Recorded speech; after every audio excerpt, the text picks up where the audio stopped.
Hey, welcome to my channel, everyone. Thanks for coming. It's I, the amazing Flec, and today we're going to learn how to palm spin 2 balls in the palm of your hand. Palm spinning 2 balls in the palm of your hand looks a lot like this. Now you can use your acrylic spheres, or you can even use those Chinese medicine balls right there, either the large metal ones or even the smaller, more colorful ones, or anything in between, or any variety of those. And you can even get away with using some billiard balls or any other balls that don't have a lot of friction when you rub them together. Billiard balls work great for that purpose. I love these acrylic ones. They're just the best contact juggling ball you can use for all of the reasons I can possibly think of. So before we get started, a little word on safety. We want to make sure that we're aware of our surroundings. We want to make sure that anything at our feet or below where we're practicing this, because sometimes mistakes happen and it can fly right off your hand. We want to make sure there's no cell phones, no cats, no gerbils, no iPads, no anything that could potentially be broken by these things. These things can cause some serious damage if you're not paying attention to your surroundings. So we don't want to hurt anything that we like. We don't want to hurt anything we love. Just be aware. Use common sense. And of course, if you're practicing anything you learn here on my channel and you find yourself in pain or discomfort, stop immediately. Don't do it. It's just not worth it. And if something bad does happen, please take responsibility for your own actions. Don't blame some random dude on the internet. I'm just trying to teach you new circus skills. I don't want you to hurt anything you love, and I don't want you to hurt yourself. So here we go, let's get started. So I don't want to overcomplicate something that's relatively simple to do, but I do want to give you enough pointers and guidance and encouragement so you can begin to learn not only how to palm spin 2 of these, but also learn how to palm spin them fluidly in a way that they can eventually separate, which is pretty cool. And once you get comfortable with how they feel in your hand when they're separated rolling around, you can get away with a lot more techniques that look really, really cool further down in your practice. So let's begin. You want to take those 2 spheres and put them right in the palm of your hand like this. And we're going to start spinning them one direction or the other. You can pick whatever direction you like, but we want to pick one direction or the other, and we want to start with them touching. Big thing I see a lot of folks do when they're trying to do this is they try to manhandle them and push them around each other. And they hold at a downward angle that's very funky and awkward. So like this. What you want them to do is make sure that the spheres are nice and flat in the palm of your hand. Hi, Lucy. Manager's checking up on me, making sure I'm doing a good job. Lucy's the cat. You'll see her in a second. Come on up here. Come on up. Lucy, ladies and gentlemen. Lucy the cat. So I want to follow my own advice and don't do this above her head. I'm going to bring a little closer to the camera here. And you want to avoid being at a downward angle like this, or this is bad form right here. I have to switch her up to get a good view on the camera here. But you don't want the spheres to be at a downward angle or in a strange direction. Otherwise, you're fighting gravity. The flatter you keep those spheres in the palm of your hand, the easier it'll be and the more that they'll do the work for themselves, and you'll just kind of help them along in the process of spinning. So I'm going to start with a counterclockwise spin in my right hand because it uses the thumb for propulsion or to keep the process moving. You'll see here, I'm at ready position number 2. You can call them 1 or 2, it doesn't matter. But right here, this is ready position number 2. We're going to get back to ready position 1 by allowing the back ball to roll forward as we rotate this ball to the pinky and ring side of the hand. Now we're back at ready position 1. We'll go ahead and push this ball that's on the thumb side forward, and at the same time we're going to flex our ring finger, and we're going to keep our pinky mostly as a barrier to catch the ball.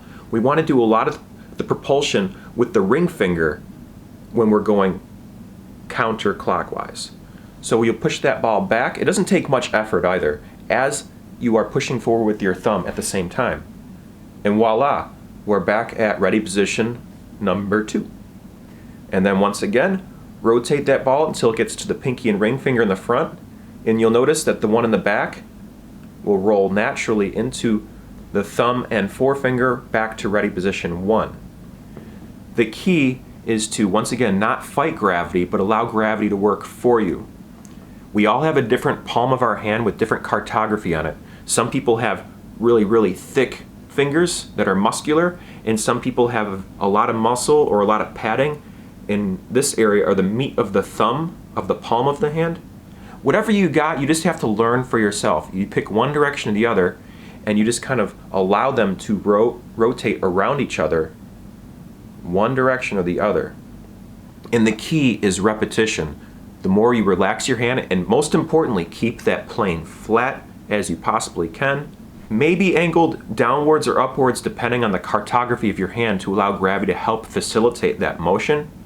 But for the most part, it should be really, really, really flat. You'll notice that the more you spin one direction or the other, through trial and error and through subconscious muscle memory learning process, is that even a thing? If you keep spinning in one direction or the other and you keep doing it, watch your favorite cartoon, do it mindlessly when you're just doing some other task, watching something like this YouTube video, for instance. If you're not paying attention, this is a great opportunity for you to learn how to do this all on your own without listening to anything I say.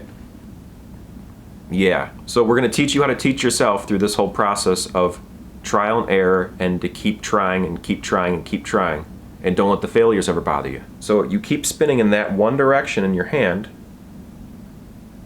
you'll eventually learn how to relax and allow them to do the work for themselves. And it'll become more and more fluid for you, just like that. And then if you listen, every once in a while you hear a little clink the faster you go. You can probably hear it on the mic, it's pretty loud here. That's the sound of them wanting to separate through centripetal force or centrifugal force, or one of those two forces. I'm not a doctor, I'm just a circus guy. And the faster you spin them around in your palm, they're going to start making those noises where they're trying to separate and then they go back to the center. So that's the sign that they're trying to separate from one another. And that's a cool thing, because if you can spin something between too fast where they spin off your palm in opposite directions, and something between going too slow where they don't separate at all, you'll reach this point in between. There's like a donut of possibility where those spheres can travel around the outside edge of your palm, where they won't fall off and they won't hit each other. And if you find that little donut in the palm of your hand, a donut of force, use the force, Duncan, then you can move them in the palm of your hand in one direction or the other, following that donut of force, +1 to dexterity, and probably -1 to constitution and strength the more you eat those donuts. If you don't play D&D or RPGs, forgive that. Let's just keep moving forward. And you'll notice if you do that and they rotate in the donut of force, that it'll kind of maintain this not touching element right here. And it feels really cool if you maintain that pattern and they keep spinning around without touching in the palm of your hand. So once you learn that in one direction, it's time to start all over again from the ground up, spinning in the other direction in the same hand. So now we're going to spin clockwise in the right hand. So to spin clockwise in the right hand, you're going to want to just do everything but backwards. In the case of using your thumb to propel it forward, you want to use your thumb to allow it to roll into the palm of your hand. And then with the ring finger and the pinky finger, you want to lift up on those and lift down with your middle finger and your pointer finger to accept the ball to roll in the clockwise direction to ready position number 2. Now from here you want to keep that momentum going and allow that ball in the front to rotate towards the pointer finger and the thumb, and allow this one to roll downwards and forward to the pinky and the ring finger. And now you're back at ready position 1. And then do it again. Slowly just kind of figure it out. It's almost like a puzzle. Allow them to rotate in a clockwise direction, nice and slowly and with intention. And also keep your shoulder relaxed. Do this slower. I'm only raising my hand up so you can see the action easier here on camera. So just make sure you're not using unnecessary muscles and muscle movements to do this process. And once again, the more you spin in that direction, you're going to learn through trial and error to relax your hand as much as possible and only engage the muscles you need to for them to spin around your palm in a clockwise direction. And the faster you spin, you'll start hearing those clicks, and that's a good thing. Relax the hand even more, keep spinning in that direction, and they'll start separating for you just like that. And that separation, as I said earlier, is going to open up a whole new world of other tricks and things you can do with these spheres that are very exciting, very fun, which are really cool to watch and really cool to perform. So here we are, we're spinning 2 spheres in the right hand in a clockwise direction. Now you'll discover you'll have a preferred direction and a preferred hand that you want to use. My favorite direction to go in is counterclockwise in the right hand, where I'm using my thumb to propel the ball and allowing everything else just to be relaxed and receptive. And with time it becomes so easy and so automatic, they kind of do their own thing and just rotate all on their own for you. The reason I like this direction so much is because it's the one I've practiced the most. And because I've practiced this direction so much, I decided to learn how to spin in my left hand the same direction, but it feels backwards than what you practice on the right hand. In this case, I'm using my ring finger and my pinky mostly for propulsion and accepting with my thumb and allowing it to roll back towards my hand, back towards that ready position. So you'll discover pretty quickly if you spin in the same direction between the two hands, it's a different process of directions. That's why I suggest you learn going in both directions with both hands to figure out what works best for you. So when you want to pass between the two hands, you find something that's comfortable for both hands to work with. And when you put both hands together, you can practice rotating in one direction or in the other direction, preferably without them touching or hitting. But like I said, I prefer the counterclockwise direction to do this. Just personal preference. Play, have a fun time, and figure out which direction you like. And that's the key. If you play and you have a fun time with this practice, you might surprise yourself in how quickly you can learn how to spin two balls in one hand in one direction and even pass them from one hand to the next. Preferably without clicking, but hey, you take what you can get, right? And then one more thing I'd like to share with you before we finish this tutorial is a little word on speed. So you start slowly and spin them in the palm of your hand one direction or the other.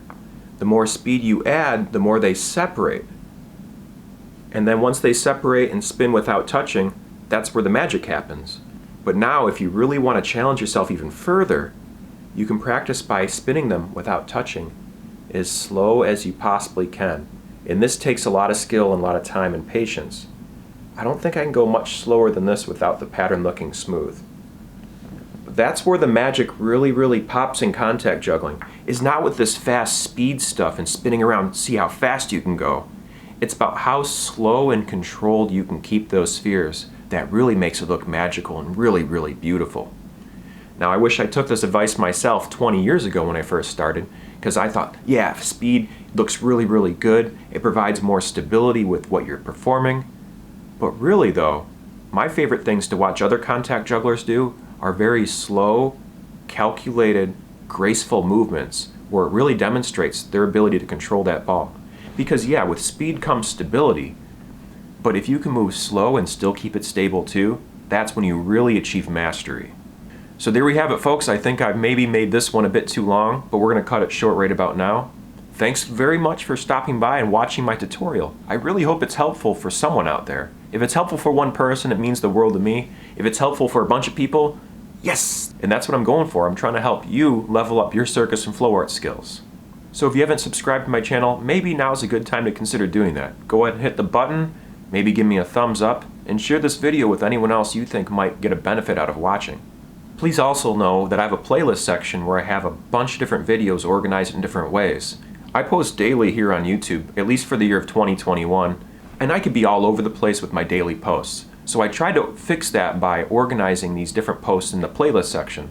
So who knows, if you check out my playlist section, you might find a couple other things that pique your interest too. I also sell acrylic contact juggling balls, so send me an email at theamazingflec@gmail.com to know more about that. But enough with the shameless self-promotion, folks. Thank you very much for watching. Thank you for subscribing to my channel. Thanks for liking and sharing these videos, and even commenting too. I wish you the best of luck in learning new things and practicing what you want to learn. And remember to keep safe, be well, stay humble, and peace.